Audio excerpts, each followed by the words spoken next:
I like to get started by just sort of drawing some boxes. So for this one, I'm going to start with maybe one portrait, just rectangle that's kind of the same shape as an iPad screen, maybe one square, and this can sort of help to find some different compositions.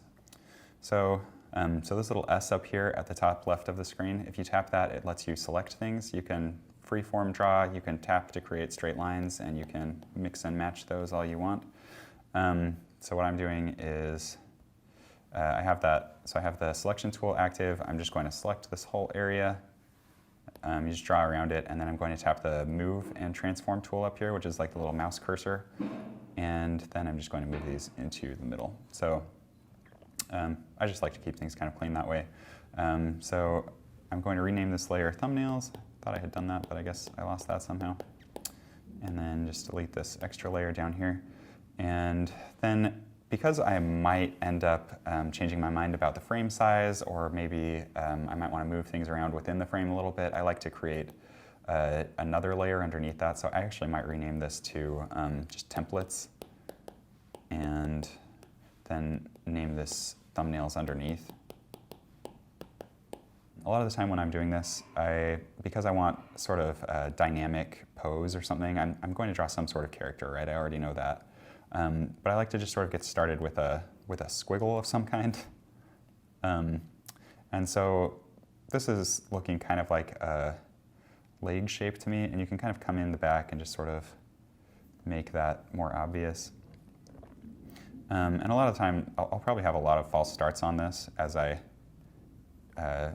go. So I might undo and redo a lot. If I find that I do a sketch that I just think is awful, then I'll just undo it and pretend it never happened, kind of. But you can kind of start to put some little feet in there. These just have to be super basic, super easy. Like, all I'm trying to do is get the idea across. Just sort of drawing the arms, have them looking off to the right. And because this is like a weightlifting person, maybe I'll try to make them look a little less scrawny here. Let's put this guy in like a tank top or something. Maybe some stripes. But the whole point here is just to get an idea of sort of where am I going with this illustration, right? Yeah, but it can be as simple as that. Don't have to do anything fancy at all. A lot of the time I'll like to sort of play with the composition by adding some sort of shape in the background or something, just to make it feel a little more cohesive. So maybe I'm going to do just a sort of circle, kind of drawing attention to the top half of this. And then we're going to do another one.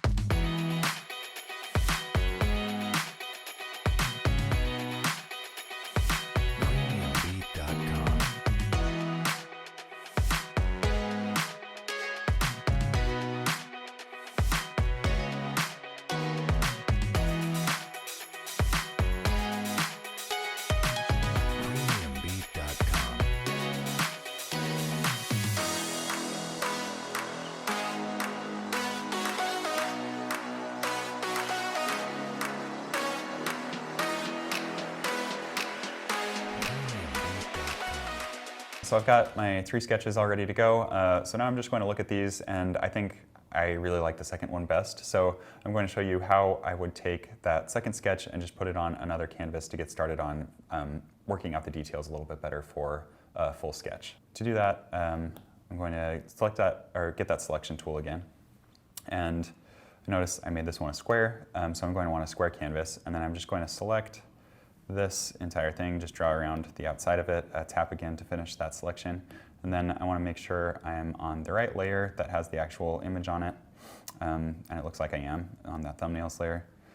So I'm just going to swipe down really quickly with 3 fingers, and then I'm going to tap copy, and then I'm just going to tap gallery, and then I'm back out to my gallery view. I click plus, and this is where I'm going to show you how to make a custom canvas size. So down at the very bottom of this menu, there's a button that says create custom size, and I'm going to tap this. And for something like this, maybe I'll do like 4,000 by 4,000. That's a pretty big size. That should be okay if I decide I want to print or something like that. And then I'm just going to name this custom square or something like that. click done and it will create a canvas for you. And if you were to go back out to the gallery, it also saves that as a new canvas size. So you can see down at the bottom I have custom square and I can use that again. But for now, I just want to go back into this canvas I just made.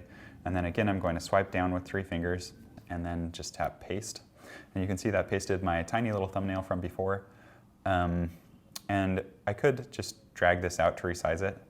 But you'll notice that this is getting kind of distorted in weird ways if I do that. So the way to avoid that, I just did undo a couple times, is first you're going to tap magnetic down at the bottom of the screen. So the difference is that that constrains the aspect ratio and it makes it so I can only rotate or scale at one time.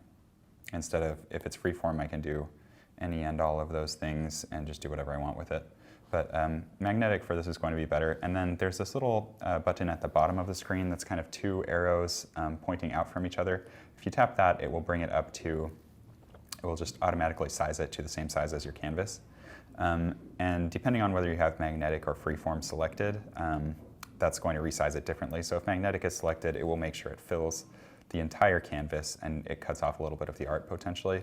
Or if you tap freeform and tap this, it keeps it, like both of these will keep the aspect ratio, but this one will make sure all of the artwork is contained within the screen. So I'm going to use freeform in this case, but if I was just resizing it manually, magnetic is probably better for that. I think I'm pretty happy with how that's sitting on the screen, and from here, I think we're ready to get started on a full sketch.